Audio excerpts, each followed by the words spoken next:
Hi everyone, welcome back to my channel. তোমরা সবাই কেমন আছো? আশা করছি খুব ভালো আছো। আগের ভিডিওতে দেখিয়েছিলাম যে আমরা হনুমান টক গেছিলাম আর সেখান থেকে বাড়ি ফিরছিলাম, কিন্তু বাড়ি ফেরার পথে এত সুন্দর একটা জায়গা দেখতে পেলাম যে আমরা সবাই মিলে নেমে পড়লাম আবার একটু ওখানে টাইম স্পেন্ড করার জন্য। তো আমাদের গাড়িটা একটু খানিক দূরে রেখে আমরা নিচের দিকে নেমে আসলাম। এটা নাকি বর্ষার সময় একদম ভরে যায়, নদীর বলতে পারো এইখান দিয়ে বয়ে যায়।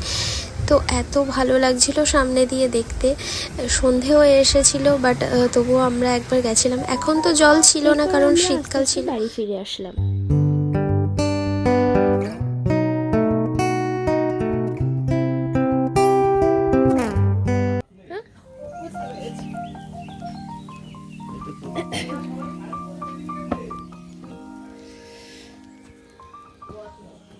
ফটো তুলে দিবি আয়।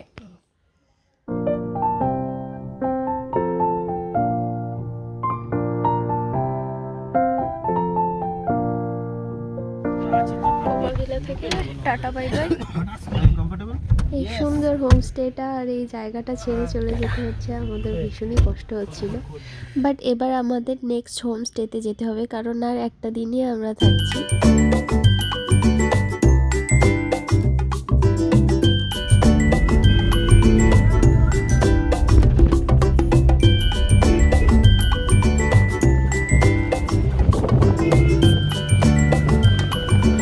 রাস্তায় যাওয়ার পথে আমরা দেখতে পেলাম এক ঝাঁক ময়ূর বসে আছে। তো সেটা দেখার জন্য আমরা দৌড়ে যাই আবার গাড়ি থেকে নেমে, কিন্তু ওরা ভয় পেয়ে অনেকটা দূরে চলে গেছিলো। এখানে একটু লোকালিটি টাইপ ছিল, তো আমার মনে হলো যে এই ময়ূরগুলো তাদেরই পোষা। জায়গাটা অসাধারণ লাগছিল, মানে কাছ থেকে তো ময়ূর দেখতে পেলাম না, বাট যাই হোক যেটুকু দেখেছি ওটুকুই ভালো লাগলো, বেশ এটা আনএক্সপেক্টেড ছিল।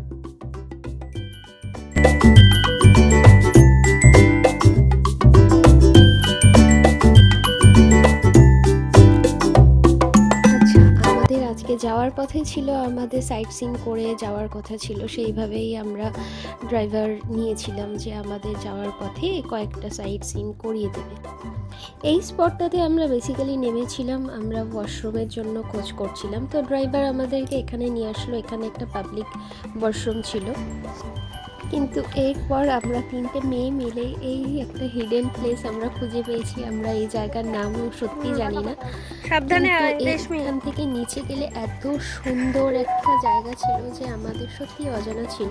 তো আমাদের যে ড্রাইভার ছিল সেও আমাদেরকে বলেনি যে এখানে এরকম সুন্দর একটা জায়গা আছে। তো এরপরে হয় আমাদের আসল ঝামেলা, সেটা পরে পরে বলছি। আসো আসো, খুব ভালো জায়গা, এই আসো।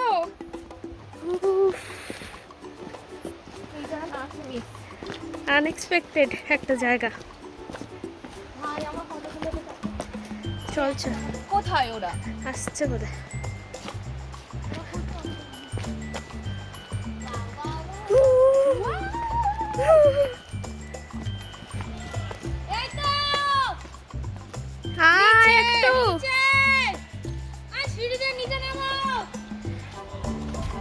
আসো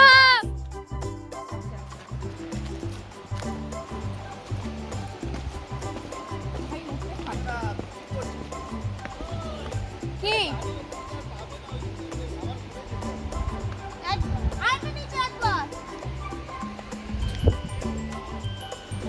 লেট হবে হবে কি আছে, তুই নাম তো।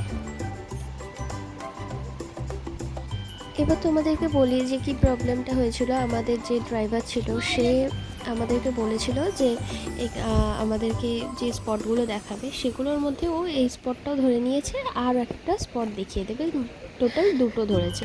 বাট এই স্পটটা ও আমাদেরকে বলেই দেয়নি যে এই স্পটটা এখানে আছে, তোমরা যাও বা কিছুই বলে দেয়নি।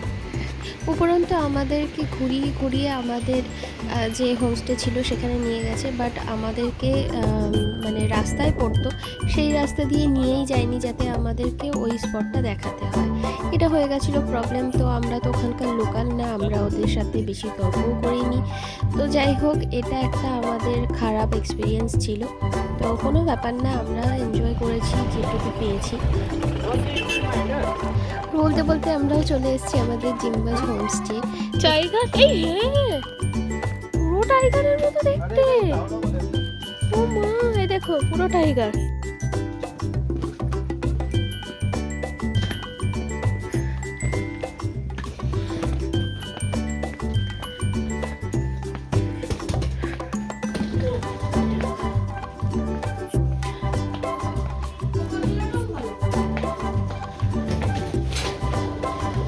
আস্তে আস্তে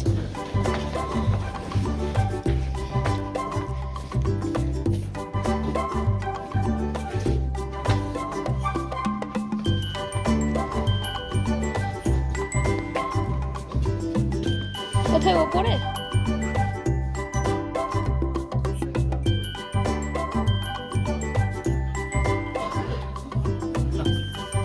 হোমস্টেতে পৌঁছে আমরা ড্রেস চেঞ্জ করে আমাদের লাঞ্চ খাওয়ার জন্য চলে গেছিলাম নিচের কিচেনে।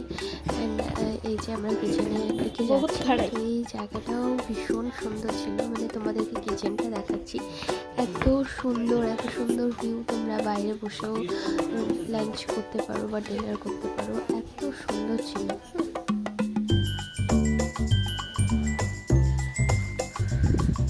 দুপুরে লাঞ্চটা সেরে আমরা ভেবেছিলাম যে আর রেস্ট নিয়ে আমরা একটু বেরিয়ে পড়বো আশেপাশে, কারণ আর কোনো স্পট তো দেখতে পারবো না, কারণ গাড়ি কোনো অ্যারেঞ্জ হয়নি। তো আমরা আশেপাশে হেঁটে একটু ঘুরে আসবো যে কি আছে নাকি। তো সেই মতো খাওয়া দাওয়া সেরে আমরা সবাই মিলে বেরিয়ে পড়লাম আশেপাশে একটু ঘুরতে।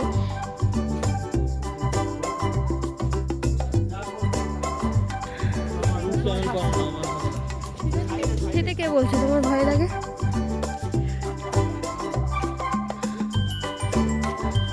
কাছেই ছিল একটা, এদের থেকে আমরা ইনফরমেশন নিয়ে নিয়েছিলাম যে হোমস্টেতে ওই যে লেডিগুলো ছিল ওদের থেকে জেনে নিয়েছিলাম যে সামনেই আছে রক গার্ডেন, তো ওখানে যাওয়া যায় একটু হেঁটে গেলেই ওপরের দিকে। বাট আমার যা প্রবলেম হচ্ছিল, এরকম ঠান্ডা ছিল আর এতটাই খাড়াই রাস্তা ছিল যে একটু যাওয়ার পরে শ্বাস ফুলছিল। What a view! मेरा मित्र लोग आगे चला गया। খুব ভালো লাগছে, খুব অসম্ভব সুন্দর জায়গা।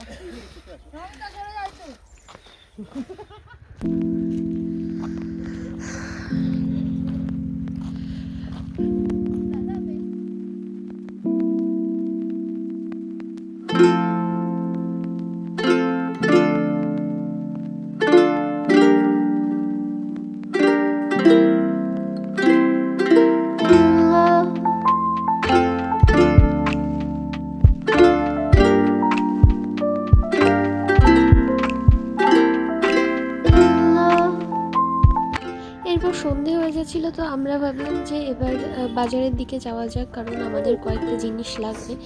আর ওখানে না মানে যেহেতু হোমস্টেগুলোতে থাকছিলাম একটু অফবিট জায়গা, তো ওখানে সেরকম কিছু আমরা গিফটের জন্য কিছু নিতে পারছিলাম না, বাড়ির জন্য কিছু নেওয়া হয়নি। তো এখানে চা আমি দেখছিলাম, কিন্তু আমার খুব একটা ঠিক লাগেনি বলে নিলাম না। তোলা ঠিক বলে দিল, তুলা কাঠ। আস্তে আস্তে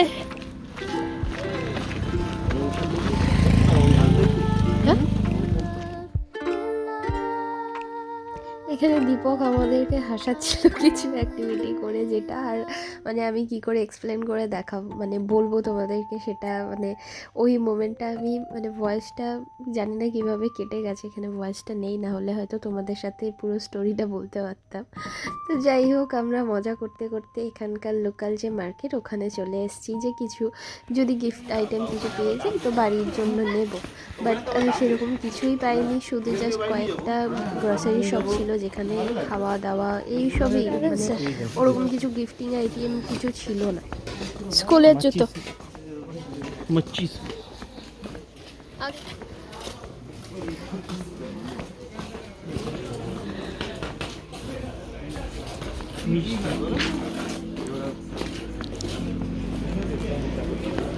देखिए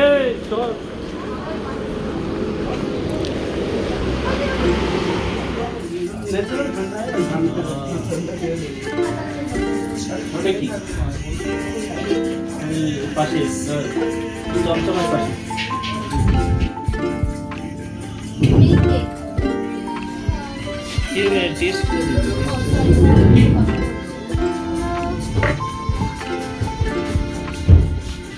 ভালো না?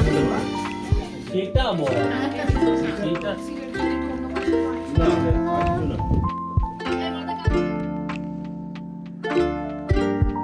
রাত্রিবেলা আমরা সবাই তাড়াতাড়ি শুয়ে পড়েছিলাম, কারণ আগের দিন রাত্রিবেলা আমার এত জ্বর এসে গেছিলো যে তাড়াতাড়ি আমরা ডিনার করে মুভি দেখছিলাম। তো সেগুলো আর শ্যুট করিনি, আমরা মুভি দেখে তাড়াতাড়ি ডিনার করে ঘুমিয়ে পড়েছিলাম, কারণ সকালে আমাদেরকে বেরিয়ে পড়তে হবে। আর ভীষণ মনটা খারাপ লাগছিল যে সকাল সকাল মানে আরও একবার ভালো করে আমি দেখে নিচ্ছিলাম যে এত সুন্দর একটা ভিউ ঘুম থেকে উঠে দেখতে পাবো, আবার কবে আসবো সেগুলো নিয়ে। তো আমরা যেহেতু মানে সেই যে আবার গিয়ে হচ্ছে ট্রেনে খাবো, তো তার জন্য আমরা সকালে ব্রেকফাস্টটা হেভি করেছিলাম, যে ভাত ডাল অমলেট এরকম কিছু দিয়ে আমরা খাবারটা খেয়েছিলাম।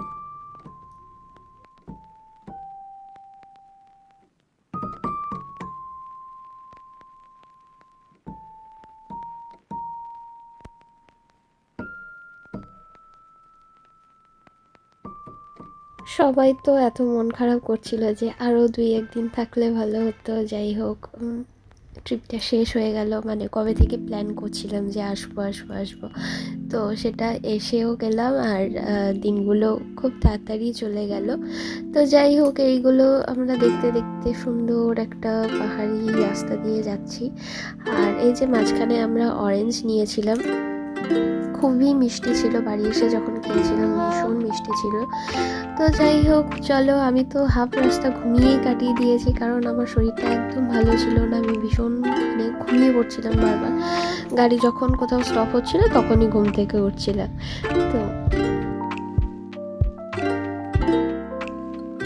আচ্ছা, গল্প করতে করতে আমরা চলে এসেছি আমাদের স্টেশনে। এসে আমরা ট্রেনে উঠে পড়েছি, সিট পেয়ে গেছি, অ্যান্ড আমাদের ব্যাগ ফ্যাগগুলো সেটেল করে নিয়েছি।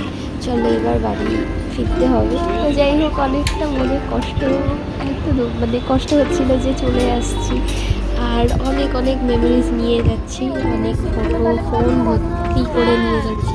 তো যাই হোক, এই ব্লগগুলো আমার কাছে তো অনেক অনেক বেশি ইম্পর্টেন্ট। জানি না কার কাছে কি এই ব্লগটা, এটা আমি নিজের জন্য বানিয়েছি, আমার নিজের মেমোরিজের জন্য বানিয়েছি। আর তোমরাও দেখে বলো যে তোমাদের কেমন লাগলো। আমার এই টাইপের ব্লগ আমি করে অভ্যস্ত না, বাট আমি চেষ্টা করেছি যাতে এগুলো মানে আমার ফিউচারে আমি এই জিনিসগুলো আবারও এই মোমেন্টগুলো নিজের অনুভব করতে পারি। তো চলো, টাটা, সবাইয়ের সাথে দেখা হচ্ছে আবার কোনো নেক্সট একটা ব্লগে। ততক্ষণের জন্য টাটা। যদি ভালো লেগে থাকে আমার চ্যানেলটাকে সাবস্ক্রাইব করে দিও আর পাশে থেকো। Bye bye.